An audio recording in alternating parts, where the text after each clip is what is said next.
Give me a D and a G. It's the Dawg and Gus Show. It's the Dawg and Gus Show. Hey, dog, your beard's looking flickin' great, my man. Thanks, Gus. I've been using the Bush Beard Wash. The what now? At Bush Beard, they know that every man with a beard is a unique beardo. And that's why they offer a wide range of products to cater to every beard's needs. Whether you have a long and luscious mane or prefer to keep it short and sharp, their products will help you achieve that perfect look. From the nourishing beard oil and balm to the refreshing beard wash, their products are made with all-natural local ingredients to keep that beard healthy, soft, and lustrous. The beard comb and brush are designed to detangle and shape your beard, making sure you always look your best. At Bush Beard, they're dedicated to providing the best possible grooming experience for all the beardos out there. So why settle for an average beard when you can have a glorious, well-groomed one?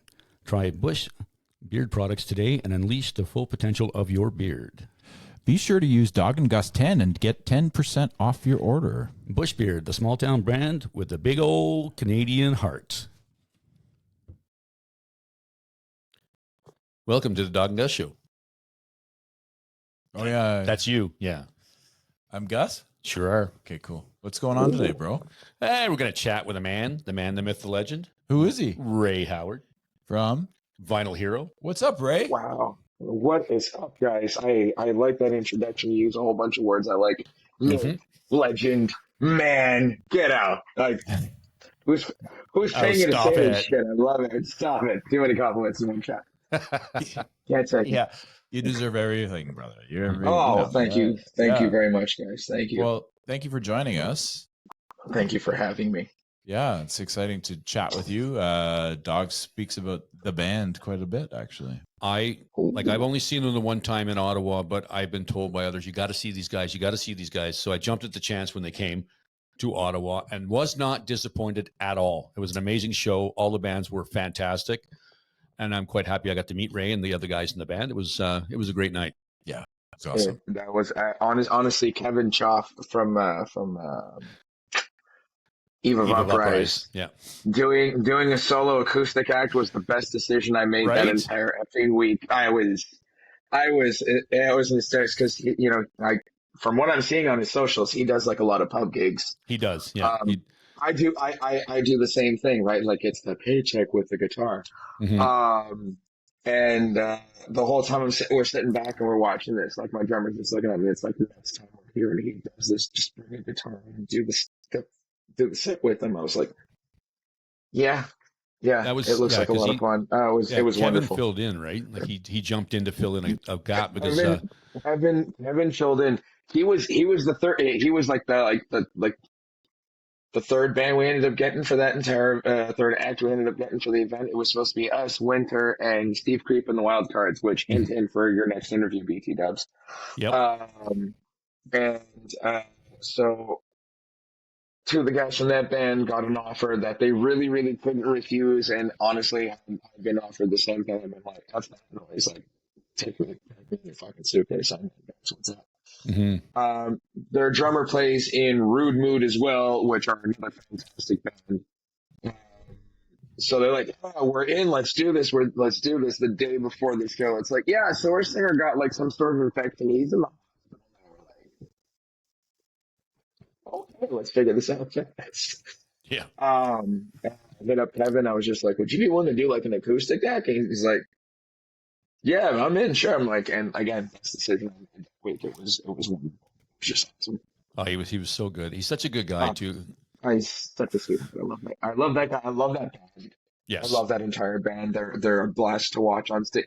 Visually, it's very stimulating because you get like I think all of their live personalities of their real life come out. Like Steve is just like this gorgeous, defender of like I eat like lead for breakfast and then pump the iron for lunch kind of deal. Mm-hmm. And then Kevin just looks like he became like the game show host that everybody forgot about for some reason, and it's not fair. They shouldn't forget about him. It's amazing. You got one guitar player that's a lawyer, one guitar player that like looks like he's still in a metal band. I fucking love that band. You guys got a really cool scene with a bunch of really cool bands up there. I'm very slightly jealous. That's Yeah. a very funny and good way of putting it, actually.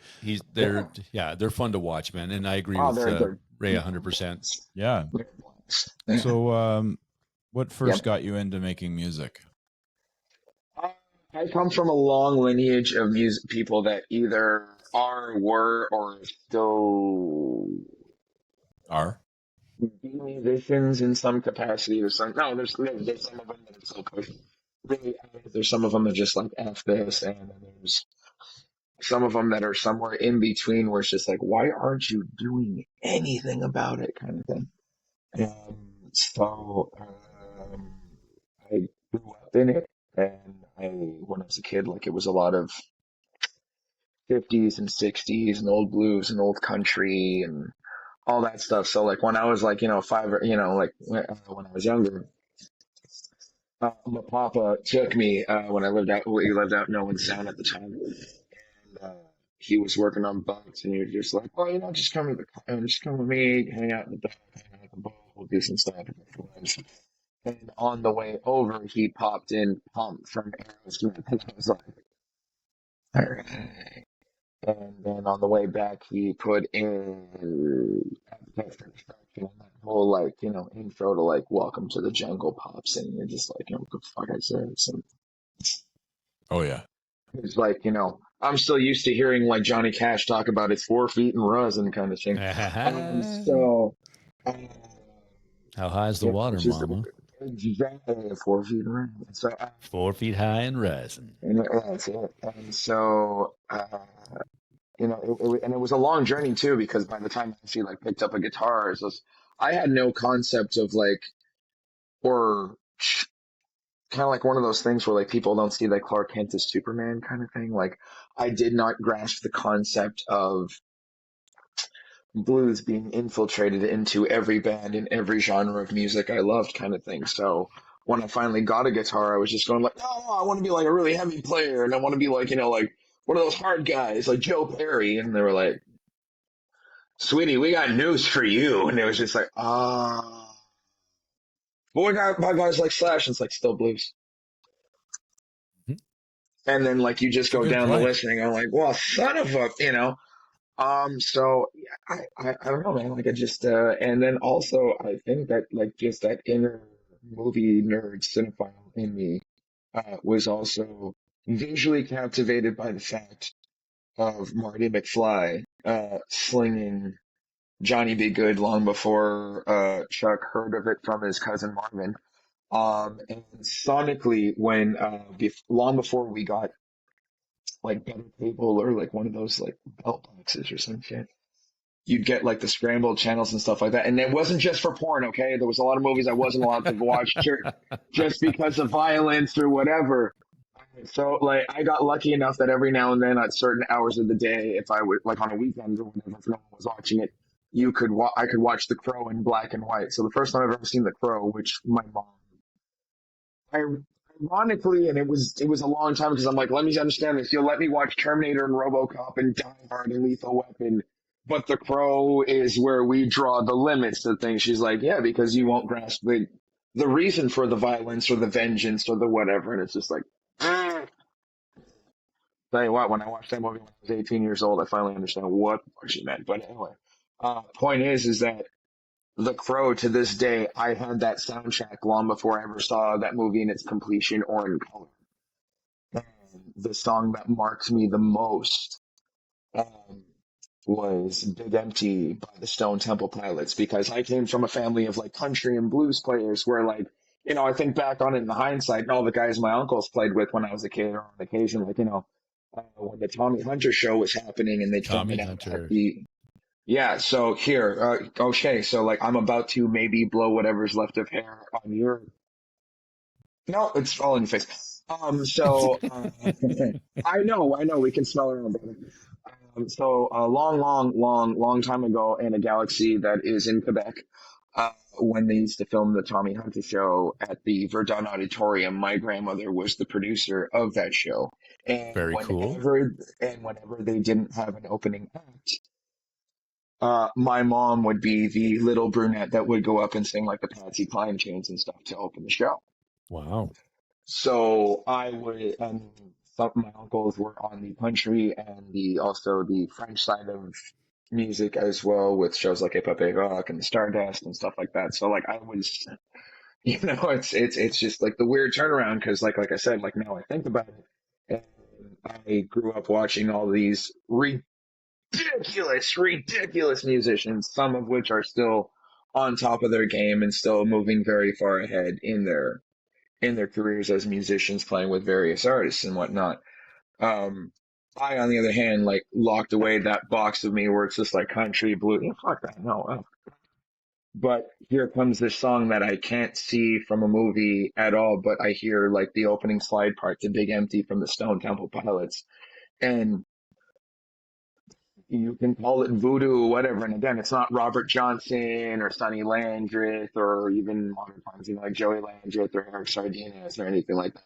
It was like Dean Delio with like just that opening on the Dobro from a scrambled movie channel, just because that song just like, I don't know what it is. That song just hits me in a certain way that I still get kind of like misty now, even talking about it, hearing it the first time. Right? Oh, it's such a good song. And just that entire soundtrack to begin with is Yeah. like whole- mind-boggling. That whole soundtrack is amazing. Yeah. Yeah. So Totally I agree had with that that. entire, I had that soundtrack and knew that soundtrack back to front by the age of 10, long before I ever saw that movie in its completion or in color. So like it was, like Big Empty, and at least, Michael J. Fox slinging Johnny B. Good in some capacity have a lot to do with the want growing up in a family full of like musicians. Again, that like at the time music I did not appreciate, and it took me a long time to come to um, but there was that, and then like my first concert ever, I went with my mom to see Aerosmith at the Bell Center after it just like it was like very very recently built, and we had Stevie Wonder seats. Fuel was opening, and again, like now I look back in hindsight, going like, man, it was Fuel. And I was just like, I don't care, get off stage. Um, and then Aerosmith came, and even from, like I said, from the Stevie Wonders, right, which is like the nosebleed, you can't see shit. That's why they're called the Stevie Wonders. But like they came out on it was the second half of the Nine Lives. Steven Tyler had the brace from like his butt cheek all the way to his ankle and stuff, and was limping, but it was amazing. And they came out starting with Nine Lives, and that E chord rang so hard my hands were on the rail. I'm like, I don't care how, Mom, but this is what I want to do forever. And she was like, all right, just practice. I'm like, old. Done. So, I'm gonna do it. it's, there's moments that pop up that like, it's just like, well, I got to keep going now kind of thing. And it's just like, now I'm just like, I've collected far too much equipment, made too many fans, and I still get like a royalty check, to stop. Like, why would I? And you I shouldn't. still get a fucking kick out of doing it too, man. Like I owe a lot of what I have in my life to music. I owe most of like my personal life to music. Like if it wouldn't be for music, I wouldn't have the friends I have. If it wouldn't be for music, I wouldn't have met my wife. If it wouldn't be for music, I wouldn't have my kids. You know, music saved my life. It gave me a life, not a great fucking bank account by any means necessary, So what? but exactly, it Mhm. gave me everything else. Which is So important, right? Yeah. that's When it comes dude, down to it, you're doing something you're passionate about, and we can't tell by the way you're talking. But I was gonna say, It's is hard there- to is tell. there any passion in that answer that we just got for our first question? you're not. You think this is my first rodeo on that question? no. Yeah, No, yeah. dude, I owe everything to music, man. no, Ray, we think this is your very first podcast you've ever done. That's right. Is it? Shit. Okay, I thought this was a job interview thing. No, Oh, it's been you're hired. Yeah, You start tomorrow. Gosh. I thought we already had given you the job. It's right now. No, I'm kidding. Yeah. But yeah. So how tough is it, Ray, to balance? You just talked about it a little bit, but to balance your life, your work, and your family and music all in there, in that little. Oof. Put it this way, yeah, that is the one question I get often enough, And my answer, in its most honest way possible, is if I knew was behind the curtain before I looked, I would have gone through with it. It is. Um, I've come out of a different way, especially now. I recently parted ways with my former job, which was actually kind of a lot of a stress bringer, and some of it was my fault, and that is not here nor there. But to further answer your question, it's not easy. There is a lot of reward. My eldest daughter had earmuffs on her head at 6 months old while we were opening for the Mahones during like a St. Patrick's Day parade, and they're like, "You gotta play at least one Thin Lizzy song, or we can't let you on the bill." Like, okay. You have to see three other bands fighting to play "The Boys Are Back in Town." We're like, we'll do fucking Jailbreak, man. There you go. You know? Everybody was fighting for it. I was like, this is funny. Nobody opted for Cold Sweat, like just the tragedy of tragedies. You know what I'm saying? Um, but it's no, it's never been easy. I don't think it will ever be easy in that way.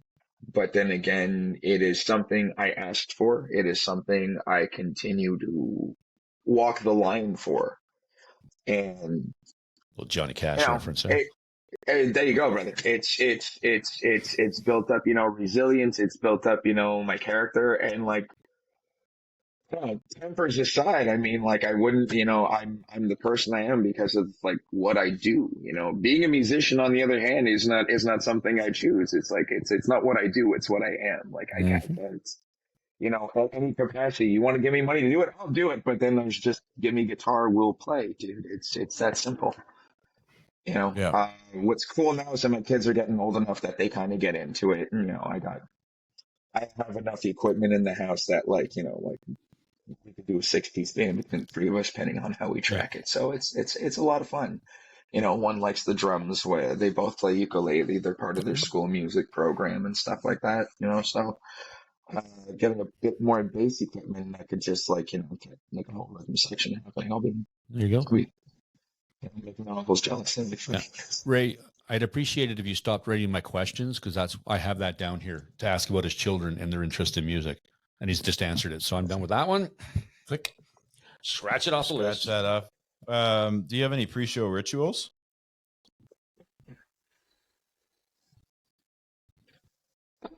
The one that most honestly comes to mind is, I'll do my little vocal warm up, my little body stretch kind of thing, and get into my zone or whatever, and then somewhere between 40 to 20 minutes before showtime, we are very big Guru fans. We don't really dig the Red Bull thing, so even when we go to Ontario shows or something like that, we'll grab a and string it along. But no, there's no pre-show ritual. There's just warm up, focus. There's still about 30 seconds of slight stage right between the minute second one starts to about when I get to the first chorus. There's still a bit of shakes and stuff like that, but I think that's really really cool because there's still a level of I guess fear to it or something in a and an adrenaline thing to it. It's just okay, you got to make sure it's right. It doesn't matter, I don't care if there's 1,000 people or 100 people. It's just there's just that ooh, it's so bad, but no big rituals other than the sugar-free Guru. So, I think if you lose that feeling that you're talking about, then I think you're done. yeah, When absolutely. it becomes too casual Absolutely. for you, it's here's another gig, let's go, wwhatever. Yeah. If you're not excited about it, Well, that's it. Even doing pub gigs is I've returned back. I've had a trip around the sun where I have fun doing it, man. I enjoy doing it. Um, and my song selection is really really cool. So, but true story. and there's a true story. There's always that level of man, oh man, it's gonna be a hard night, it's gonna be a rough night, but once the gears are in motion, it's just just sing, just play, just let it go and stuff like that. So you're absolutely right. I think if you lose that sense of jitters, if you will, yeah, you're not plugging it anymore. You know what I mean? Yeah. You're phoning it in. Then there's no point. Uh-oh. That's awesome. Like, it seems that you're passionate about it. I mean, that's what we're getting from you. So, Oh, dude, I is love it. STP your I really do love it. is STP your favorite band? Oh shit, they're up there. We could do an hour alone on music. I appreciate the bands I like, but I think as I get older, like like everybody, like your taste shifts and stuff like that. As a guitar player and a songwriter, and just like, I play bass, I play drums, I play dabble. So I find appreciation in like different players and different stuff like that and whatnot. But just on the band front, I think the initial would probably be Stone Temple Pilots, Alice in Chains, Soundgarden, Big Wreck, Ozzy, Guns, Stones, Motley Crue. Nice. Most of the, I'm sensing a even trend the here. even the John Corabi era and stuff like that. And like Nice.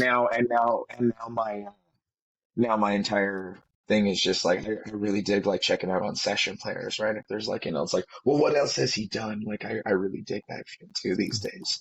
Yep. But no, STP, Big Wreck, Ozzy, like that was Alice in Chains. That was like really like the and also the most honorable of all mentions, King's X. So like There you go. Oh yeah, You got Gus smiling over here. yeah. Oh, Those are all my.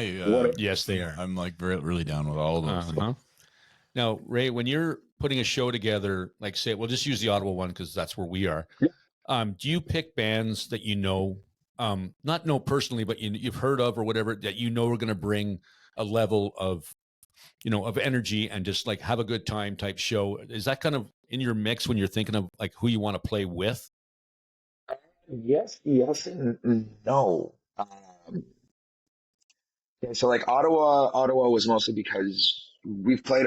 It's like the cycle of touring, right? You go back. You've done it once, all right? You saw a few people that didn't see you. You do the gamble, cool. You go back, you build it up a bit more, and more people show up, and it's cool. And like, you know, so winter is the anomaly because winter ended up first time we ever played was the first time one I think it was the second time we played Ottawa. We played Mavericks and we were playing with a bunch of metal bands and Conway from Winter happened to be in the crowd. Who? Shocking. Just kidding. I know, like super surprising, and he and like he was just like, dude, like what the hell? Like, where are you guys from? No way, you're like from Malawi, from Montreal, like, and we just hit it off, and then we got an invite, and then I've lost count, like how many times we've done shows with those guys, but it's just like it's like going to family reunions at this point, man. Like we meet up, we have a ball. They're an anomaly, but also like Steve Creep and the Wild Cards have a bit of a following over there too. The Cock is a wonderful venue. I really like the Cock a lot. Mm-hmm. It's got that cozy little vibe, which I really really dig, and it's really really nice. Um, Man, I don't really have an answer to that. Like I have a peak for like bands that like they're like we just did Oshawa last Friday. We Mhm. brought Sunday Riot Club with us Yep. because we have a bit of a following in Oshawa, and like unfortunately Oshawa is weird because it's like the later you play the better it is kind of deal. Yeah. Um, we also play with a band called Cud Band that we've known for years, and they've had like this whole big evolution where it's just like, man, they kick so much ass on Friday. Like, if you check out Cud Band. They were really, really, really great band, original, cool riffs, cool everything. I had seen Sunday Riot Club before. We talked about doing shows before. Are you available this date to come to Oshawa? They're like, yeah, let's do it. So we're lucky that like Oshawa has walk-ins, we have fans, it's you do what you do. It's all about how you promote it. Um, so as far as like picking bands that or whatever, it's just like I just pick bands that like hey, you're from Ottawa, cool. You seem to have a following. The usual. Winter is just that side anomaly where it's just like, man, we just playing with you guys. We like hanging out. Like I said, it's like a family reunion. In Montreal, on the other hand, I have this thing so far. I'm doing it. It's our third year. We self book, self promote. We go get the two other bands to help us out, and it actually, so it's year. Hopefully, it's as successful as it was last year. And Montreal locals, mostly, like brethren guys I've known for eons, and this one's a special one because like it's a bunch of guys that like really, really tight with, close family. They're all phenomenal bands. They're both kind of like making their comeback, so like it's a really good opportune moment to really get to play with them. One of which I was a fan of like back when I was younger and had hair and shit. So the fact That long ago. yeah, I know, right? And Kidding. I play with their drummer often enough, and it's become a really, really good friend. So when I found out, he was like, "Yeah, we're putting Pacer back together," and went to see one of their shows with the singer of the other band that will be playing that show, which is called The Era of, which is a very epic post-punk kind of band, which is really, really got some really cool shit, and I can't wait to see them play again. It's gonna be really awesome. With my publicist friend John Asher from Asher Media Relations, and the three of us were just standing in line together watching Pacer kick ass, and we're like, all right, let's do this. Let's just make it happen. By like Thursday, I had the venue booked, and it was just like, it's happening. So if you guys can ever make it out to Montreal, it's December 13th. It's a Friday, so beware of the. I was going to ask you that.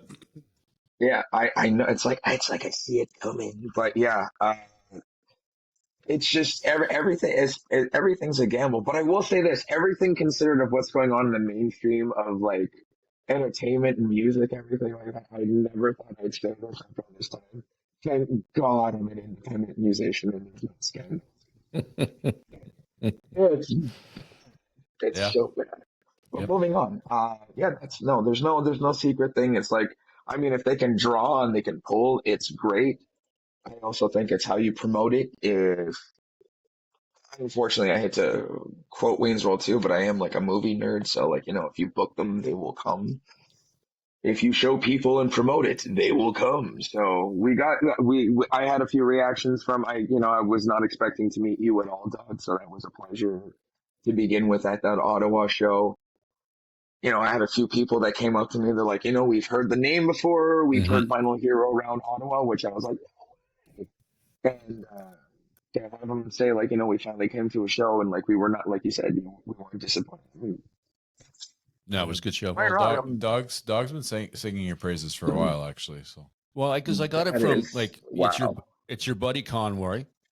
It's Conway, sorry, and it's also, but there's others. It was like Dwayne and Christine from Kingston were talking about you. There's others. It wasn't just Winter. It's like Final Hero. You got to see these guys live, and I checked out your music. I'm like, fuck, I love the music, but then live is completely different. And I was just like, oh, this is. I'm glad I came because it was amazing. Thank you very, very much. You're welcome. And I think I could probably arrange a road trip on that day oh yeah, for Montreal. Yeah. December You let me 13th. know. We'll throw you on the guest list, dude. No Yes, problem. sir. I'm sure Conway would go. Yeah, Cannabis Jesus, if he's available, because he loves you guys too. Oh, cannabis, Jesus.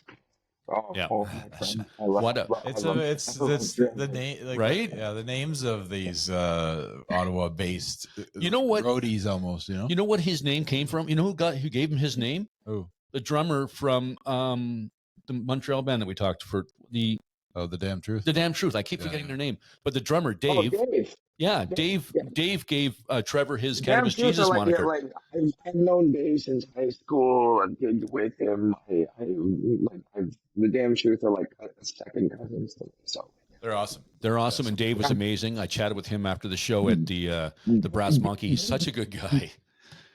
up until like the album that will be coming out, and Dave's still going to be fully involved in some capacity. He's been forewarned about this. And don't worry, Dave, you will be paid. He was Dave's very pretty much like the guy who's produced and mixed all of our like recorded stuff at his studio, which was like, you know, just a temple of like rock and roll. Right. It's awesome. Yeah. And cool. Dave is a wonderful engineer to work with. He's a really great producer. He's got a great ear. Especially if you're on like the return, it's your second or third time working with him. It gets even easier just because like, oh, I know what you're gonna pull out. Okay, I know what you're gonna do. He's like, no problem. We'll do it. No problem. Cool. We have the sound. Gotcha. Going on And that, do you find yeah. like, just to go on that a little bit, do you find that when you work with an engineer, do you like getting a little bit of feedback and getting some like notes or anything like that? Uh, so I've done some session work for some guys where unfortunately they'll kind of oxymoron you and be like, well, what do you want to do about this? And then you'll do it and they'll be like, well, what I think you should do. And it sucks because you're between the producer engineer guy and then the client. And then it gets like very like, well, what would you like me to do? Yeah. That's the side of some of the shit. Like, you know, people don't say it's just because, but like you're literally going to be like, just tell me what to do. And it's like, well, what do you want to do? And it's like, that's not what it's at all.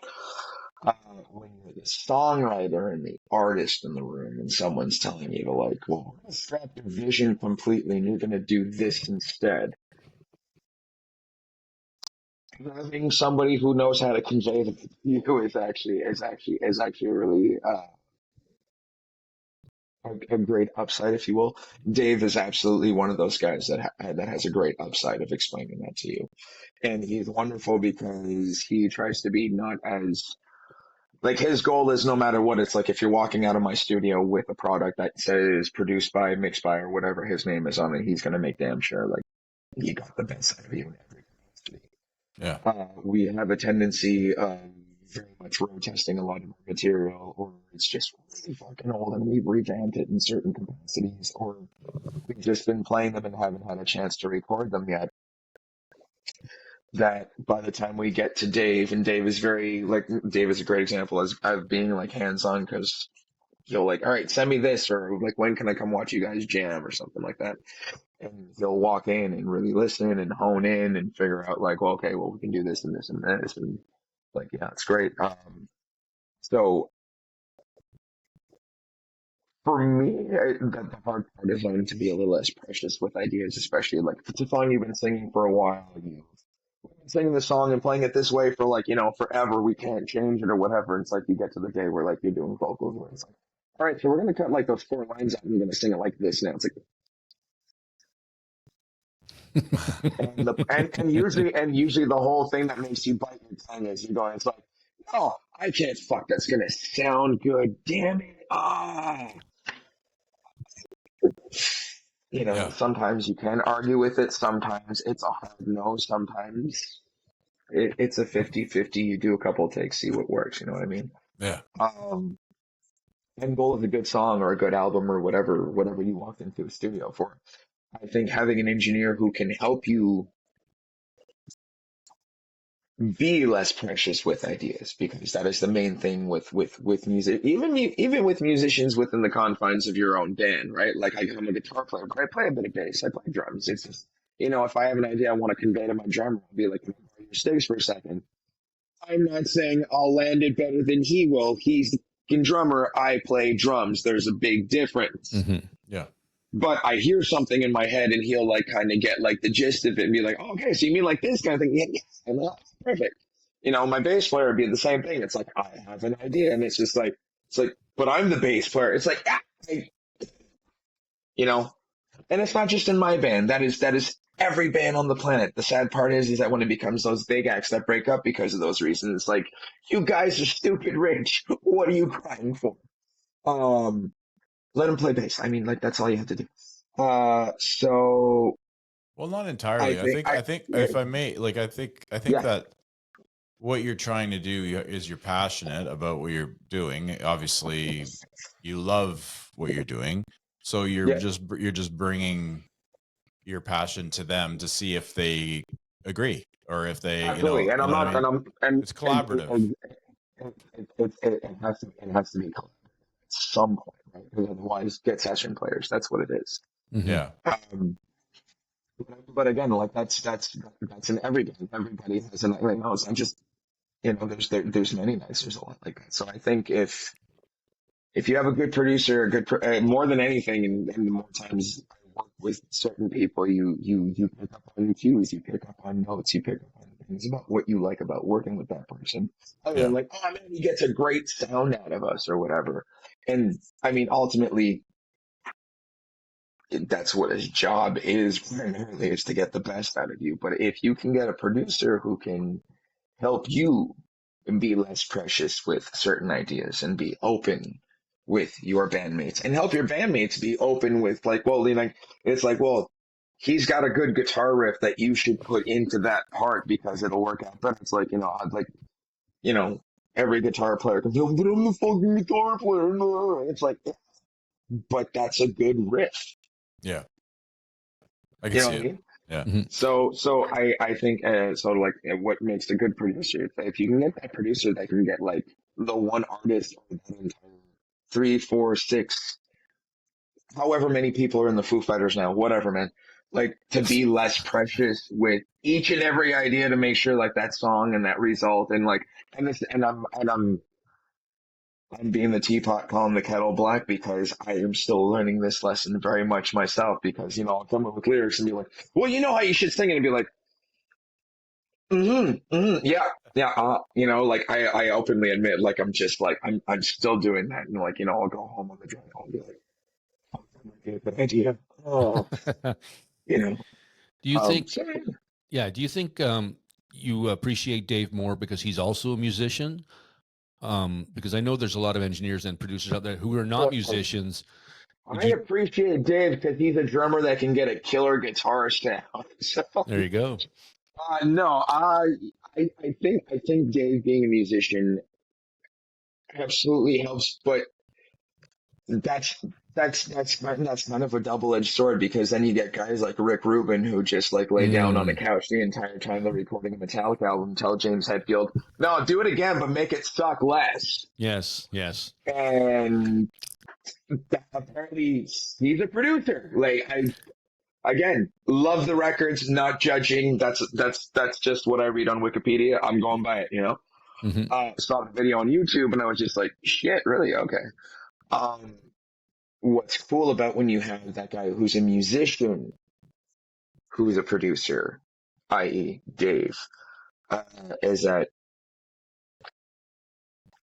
he knows. He knows how to like, because he's a drummer, he knows it's just like, okay, well, he can tell my bass player, okay, so Costa, like when he's like doing that part on the drums, like you can like kind of like, um, feel yeah, sometimes it's way easier when it's a musician. And and that's mostly how most producers get there, right? They're just Hmm. like, well, there's a different side and there's a different side to the music game. Yeah. Um, like guys like Bob Rock, where like if you've seen any footage of Bob Rock recording an album or whatever, he's very hands-on kind of thing and kind of gets into like everybody's space and everybody's face of it. Somebody like Josh Homme, for instance, from Queens of the Stone Age.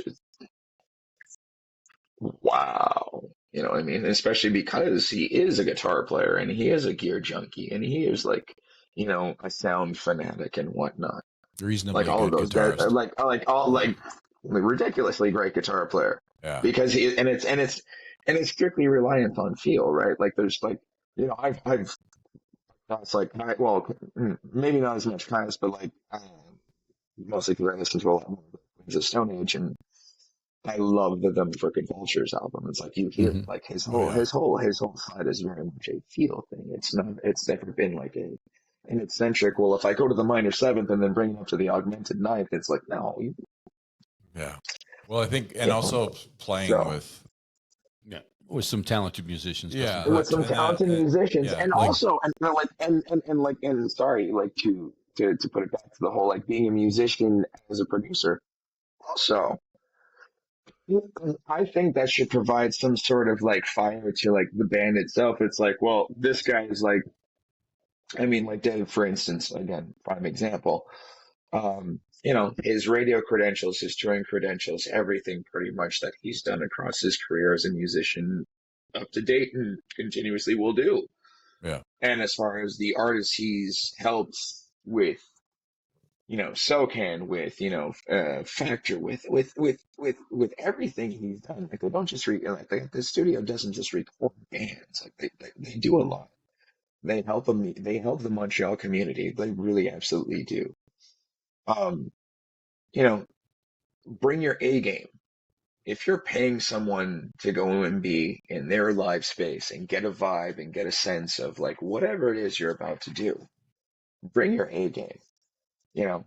And I don't mean like, you got to be like Mr. Full Shred or whatever. I mean, even like, look, I'll fully lay in that, like, when we go and record, I leave about 20% of like the guitar, like the structure of the song. Yeah, all right, the chord is gonna be this, the overlayer is gonna be that, and then whatever happens, I leave about like 20 to 30%. Like, it's just, I have no idea what's gonna happen on the guitar thing, because the worst thing you can do is plan everything when you're recording. Plan for about 70%. It's like, the drums have to be this, the bass has to be this. Anything you're gonna paint with after is just like, oh man, while he was doing this, he had a great idea for backup vocals. Like, well, it's not how we do it. Who gives a shit? It sounds better. Yeah. You gotta leave spaces for that kind of thing. But as far as like getting your bed tracks, getting your rhythm, knowing your song, knowing your parts, knowing your lyrics, knowing like, okay, like when he hits this, he has to slide that and touch this, and like, gesticulate something else for the fellatiation of something else. Fellatiation. Thank you. Bring your fucking A game into a studio, because otherwise, what are you doing? What when you say 70%, like like so what you're saying is leave 30% for creative. Just let it flow a bit. Yeah, it's 20 to 30%, just because again, that's where, again, you having to be or myself being less precious with an idea. It's like, I step on that trap myself. It's like I'm incredibly precious with ideas, Yeah. but then when it comes to a guitar solo, it's like I'm never Yeah. fucking. You just want to It's like let it go. You gotta until feel. exactly, because like, like the whole side of it is like, when we're in studio, I love being live, but when I'm live, I would love to be in the studio. Like, there's the whole duality of that, because like, look, for as long as we've been together, and it's been a rough couple years, which is what's delayed a lot of us just being ourselves, basically. But this last run of shows, and we have about, I would love to say 5, but I think it's like 3 or 4 shows left for the year that we're looking forward to. Like, the last one is that December 13th thing, which we're looking really, really, really forward to, because we're going to try and play as much new material as possible before we finish it, package it, master it, and ship it out, and start showing you guys what we've been really doing behind closed doors. Let's go. And but this run of shows, for as long as this lineup's been together and the 3 of us have been kicking it, like, this is the best we've sounded in a long time. Like, I think this is the best we've ever sounded. There's a level of height, there's a level of, the vocals are just so, like, even for me, like, I'm always very super critical. It's like, we'll get off stage and like, they'll be like, oh man, you were great. And I'll be like, no, my voice cracked at that fuck, you know, that inner artist that is never satisfied. Uh, Lately, there's been a lot of levity between the 3 of us, due to like us finding levity in our personal lives, which makes it, I guess, less stressful for all 3 of us to be together. But like, and the chips fall. I was the last chip to fall recently into this whole like comfort space, where even like, my Gus, my bass player, was just like, dude, like, it's been a long time since I've heard you be in a pocket like that, or playing like that, or like, even doing the 3-hour singing gigs in the pubs has just been like a lot of fun. It's been a lot like more relaxing, and just like, whatever, I'll be burnt out tomorrow until like 2 o'clock. Who cares? Whatever. Yeah. But like, we've been sounding phenomenal. But like, to go back to the A game thing, it's like, and that's the other side of it. It's like, there's that 30% you got to leave, because like, like, even when you walk on stage, as much as you can rehearse and as much as you can be like, unless you're like the dudes doing like, the Roger Waters band or something like that, where it's like, no man, you're playing comfortably numb the same way every night, because Yeah. that's comfortably numb, right? It's like, Yeah. It's a pretty good bass song. player might. It's kind of known. It's out there. It's gonna have Whatever. it might have a some song. legs. It might have some legs to it. Yeah, just a little bit. You got to do the rapid fire. Yeah, I do. But then Yeah, we got to get. but there's a moment. There's moments where like German might do a killer fill in live, and like who am I to say like don't do that? It wasn't it was awesome. You That give shit them the that look. happens. You kind of go, Exactly. So like I'm always praying for those It's like our podcast.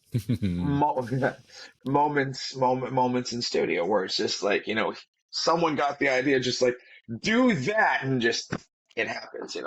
So that's about as much of an answer I can get. I'm sorry that went too. no, it's all good. It's all good. I got a little thing I used to do. We've done it. I haven't done it for a couple of years. I call it either Okay. or. So it's basically rapid fire. I'm just gonna Rapid fire. Ray. rapid fire, Ray. You ready? Rapid fire. All right. Are you ready? Chocolate or vanilla? Vanilla. Coke or Pepsi? Coke. Dogs or cats? Both. Steak or sushi? Steak. Marvel or DC? Yeah. Right? Both. Okay. Both. Ze- Sorry. Man. I know Zeppelin or the Stones? Stones. ZZ Top or Rush? Uh, There you go. And that's the rapid fire. It's good. yeah, the Marvel thing's not. The Marvel thing is not fair like that. I know. It's like Sure it you is. can't have dark without light. You know what I'm saying? Well, DC's So- Batman, bro. Batman. I Yeah, it is. Well, we did it here. Gus said DC and I said Marvel. So Yeah. Oh man, I get it. It's Both said it's steak. hard. You said Rush though. I said ZZ Top. you did. And I with this beard and I said Rush. Shame on me. Well, you like both, but I you do love both, yeah, yeah, but for sure. But I don't like Rush. No, I he's mean, not. I appreciate them, but Yeah. I'm not a Rush fan. Dude, 3 words, Billy fucking Gibbons, man. There That's you all I go. gotta Yeah, say. that's it. That's what I'm talking about right there. It's interesting being middle name fucking Billy fucking Gibbons. BFG. He put the F there, and He everything did. else is open to He's- interpretation. Well, he's true, all actually. over the place, though, man. That guy, you can find him on like country albums. He's done songs with like Oh, yeah. he did a song with Rodney Crowell, and that's as country as you get. That's true. Yeah. And he's just like- from Texas. I mean, But, that makes yeah, but just like this, the growl in his voice in that He's from song is Texas. so awesome. But he's Crowell's great on amazing. the Crooked album too. Even the little slide part and vocals thing he does on that "Follow You Home" with Nickelback is Yes. just He's all over the map. No. That's pretty. Yeah. That's And pretty- he's done some acting. He was on Bones, that TV show Bones. Oh yeah. He played the dad of one of the main characters. Yeah. Attaboy, Billy. There's an album that's a tribute to Les Paul called Mhm. American Made, World Played. He does, and I kind of modeled it. I virtually do his version when I do it in pubs, but he does like a really killer version of Bad Case of Loving You. But- Little Robert Palmer. So a la Billy Gibbons that it's just like, oh, dude. you just that's hear it start. brutal. Okay, that's Billy Gibbons. You Brutal. just know, right? Before he even speaks a word, Absolutely. you just There's okay. just certain- That's that guitar sound and stuff. Boom. Billy Yeah. Gibbons. There's certain guitar players, right? Like that was it My Darkest Days, Porn Star Dancing or whatever. Porn It's Star just Dancing. Like, dude, the minute that like resonating note like sees in, like, is that wild? It's just like, son of a Yep. bitch, it is. It's just like you That's just true. recognize Actually, That's such a I good. actually I love that song. like No More Tears is like one of my favorite Zach Wild solos of all time for sure. There you go. Yeah. Oh. He's a wild man. Just goes off for like a few minutes. Just like I don't know. I love that song actually. So if I was going to ask you who your favorite trio was, I'm going to assume you're going to say ZZ Top. Oh, no. My Oh. favorite trio. It's between the Police and King Sex. There you go. No, good choices. Uh-huh. They're not even. Gus, what would yours be? I think Nirvana, but I could be wrong. I don't know. I would go Emerson, Lake and Palmer. Ooh. Yeah, Nice. yeah, you do love ELP. I do love my ELP. Yeah. Yeah. Yeah, I don't know. There's a lot of good trios. Yep. I like Cream too. We were naming a Cream few trio. off before we started. We got just throwing a few out, like Muse and Trio. Like, and then we came up with. They had a decent guitarist. Cream had a good guitar. Oh, he was okay, I guess. What, Clapton? Yes. Eric Clapton? Yes, yeah, he has moments. Yeah, whatever. I think he could have done some things. And Yeah. if he just laid he on- stuck with it and laid practiced on and some stuff. Yeah. cocaine. Cocaine. True. What if somebody like you were to explain like when you see some like yourself live, your band live, what are fans gonna expect when they come see that? We try to stuff as much of a it's a good rock show, man. There's no well, I look at it this way. We can't afford the backing track machine. Two, we're not responsible enough to bring a laptop with us to do any of the pyro. And three, we're horrible at marketing ourselves. Like that is pretty much our biggest curse, I think, of everything. On the other hand, like pretty much live, it's what our mission has always been. Like we're not out to reinvent the wheel. We just want to give people a better wheel. Nice. You know what I mean? Mhm. I just think there's a lot of bands out there that are tripping La Vie Fantastique, and you listen to it and you're going like, he's fucking tone deaf, but okay. But TikTok, Instagram says like they're cool for some reason. It sucks. Yeah. It sucks.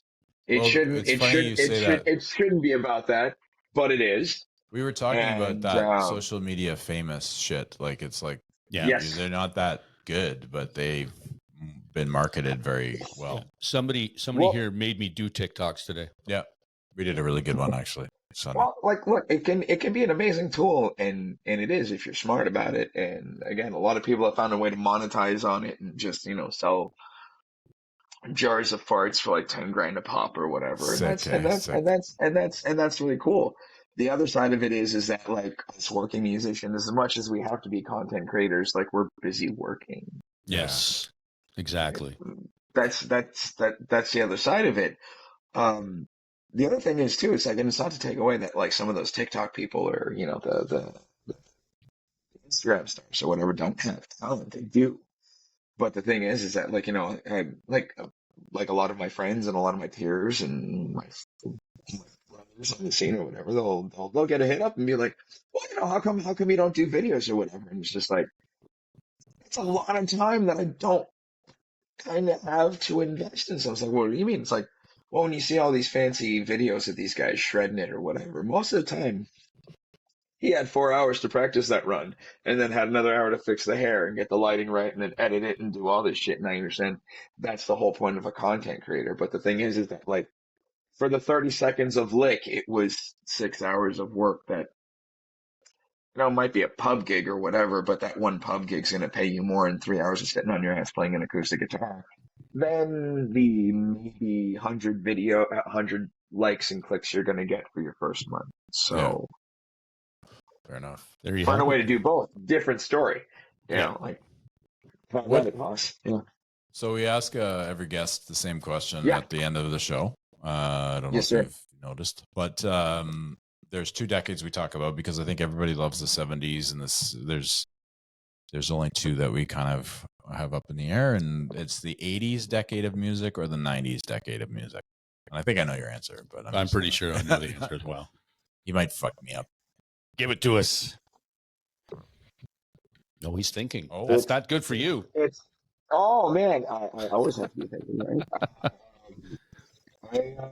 As much as I gotta kind of give it to the '80s on that. Wow. Ooh. That was not what I was expecting. What? I gotta give it to the '80s. Explain. But, The metal. the '80s were the transcending years. As much as people don't want to give cadence to that, like the '80s is where the shift began long before the '90s showed up, right? Like like all the bands that like we were talking about that we dug out of the 90s or whatever. It's like, fucking Soundgarden was around in 1984 for crying out loud. Okay, like it's as much as like Super Unknown and Down in the Upside and Bad Motorfinger, all like, yeah, those were in the 90s, man. Like they started in the mid 80s. You know what I mean? Their sound wasn't discovered yet. It wasn't what the Seattle scene was yet. It wasn't Bleach in like 88 or 89 or something like that. I think it was pretty close. So, yeah. So there was, like let's not forget about Guns N' Roses, the transcending of like that's a lot of the times a lot of people forget to think of the alternative side of it. It's just Dave Mustaine had the best term about Guns N' Roses ever. It's like, man, they dressed like Aerosmith and they played Rolling Stones music, which was just kind of a transcending thing because if you look at the 90s, all it was mishmash of shit. To call it grunge is kind of an insult, but then on the other hand, it's just like you had guys in flannel shirts playing Sabbathy kind of things, but not. It was weird. It was, why did that work? And why was he still wearing eyeliner with cut off jeans and a flannel shirt? Because you know what? Steven Tyler was fucking doing it in the 80s and made it look weird. So why can't he? So the whole transcending of what happened, like even metal, Pantera showed up in the late 80s and early 90s and made that whole ship go like, oh. Domination was in the 80s, wasn't it? Just to cut in, Bleach was 1989. Wow. Yeah. Yeah, Ray knows stuff. I have to say, I know stuff, and I'm pro 90s. I go like because if I think of hip hop, I know that it all started in the 80s, but the best hip hop was in the 90s. And I get what you're saying. However, no, stand by. Let me have a Please stand by. And but the answer you gave is excellent. Like that's probably the best answer we've ever had, really. I stopped listening at the 80s part. Yeah, because you like to win. But so do you know any hip hop, Ray? Do you know any hip hop at all?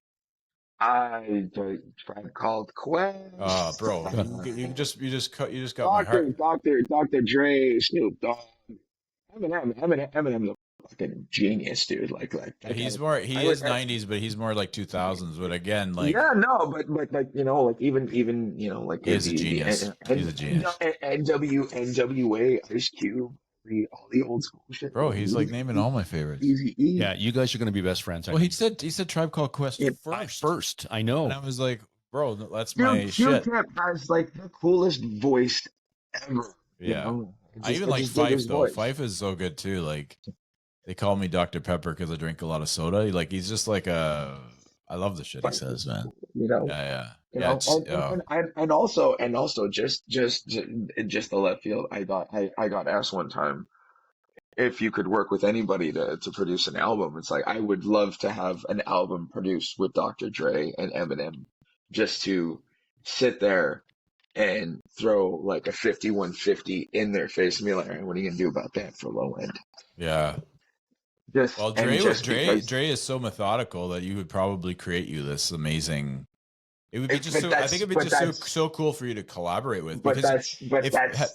Have you watched the documentary about him and Jimmy Iovine? Have you watched that yet? No, but apparently it's like it's unbelievable. But you have to. Dre is like at the start of it is listening to Nirvana. He's like I absolutely fucking love Nirvana. Like Dre transcends to that side where he's like a musician to a degree, right? Oh, yeah. He listened to so much 70s and 60s. Music is music, and I mean the bigger ones, the bigger guys out there, they know that. Yeah, and they're not stuck in a genre. Like I could see honestly Dre tearing apart like a hard rock out. I'd love that. I think you'd be amazing. Just the seriously, the sound he created like through producing and the beats and just even what he would add with your stuff, like I could be amazing. I would suspect. Yeah, no, and like to be able to sit, like I would love to sit there with Eminem and just like, all right, like this is all music, or what are we doing for lyrics? Just to sit there and get like a lyric out of him that's not spoken, sped up, fast and spat out, like just to like. Oh yeah, I think the process. Yeah, just to pick their brain about it, right? Like pick the brain about production and writing. Like that'd be trippy, But like again, like good music is good music. Even if it's old school hip hop, Yeah. I have to. I listen to Barbie soundtracks and learned how to, learn how to play like "You're Welcome" and "Into the Unknown" because I got kids, man. I listen to Katy Perry and I'm You're like, welcome. ooh, the thing that trips me up the most though when listening to like '90s stuff now and the awkward '90s stuff because I'm an old guy, right? But be tearing down a gig or whatever at like 2 o'clock in the morning, and then all of a sudden, "Spice Up Your Life" from Spice Girls comes on. Oh yeah. The dude, the bass line in that song just makes me go like, "Good Lord, they had it going Yeah, they did. on," Yeah. Like now my ear just gets like tweaked by like like something from Huey Lewis in the News will pop up on my playlist or whatever, and Yes, I'm going guy. like, I'm like, who the hell is that guitar player? Like, what's he do? Like, what? Like, Yeah. it's like, and it's not Eddie Van Halen, but it's just like No, so. they were all those guys in that wow. band. All the guys in that band are like all uber talented too. Yep. Oh, Yeah. ridiculous musicians, and they had to be. They had to be, and like Yep. that goes back to the '80s thing, right? Like that's the difference. At least like, during that part, the '80s, you had to be a good musician, or at least show it to everybody that you were a good musician. Yep. Yeah. In the '90s, it's like you're playing a guitar solo. Why the fuck you doing that? But also, you got to hand it to Garth Brooks for single-handedly killing all of that in the '90s. So, Ouch. Burn. well, Burn. everybody thinks it's grunge that did it. It was Garth. It was Okay. it was the other G word. Yeah. So- Jeez. Well, listen, Ray, we really appreciate your time.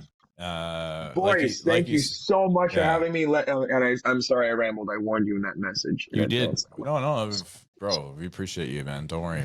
Any time is great, and it was great to chop it up with you for a bit. Thank you so very much. And as soon as there's new music ready to go, I will be shipping it. Sick. I love it. We love that stuff. Awesome. We absorb it. We do. Stay with us just a minute here, and then we'll get it all looked up. Thank you, man. Absolutely, man. Thank you. Dawg and Gus, Dawg and Gus, Dawg and Gus.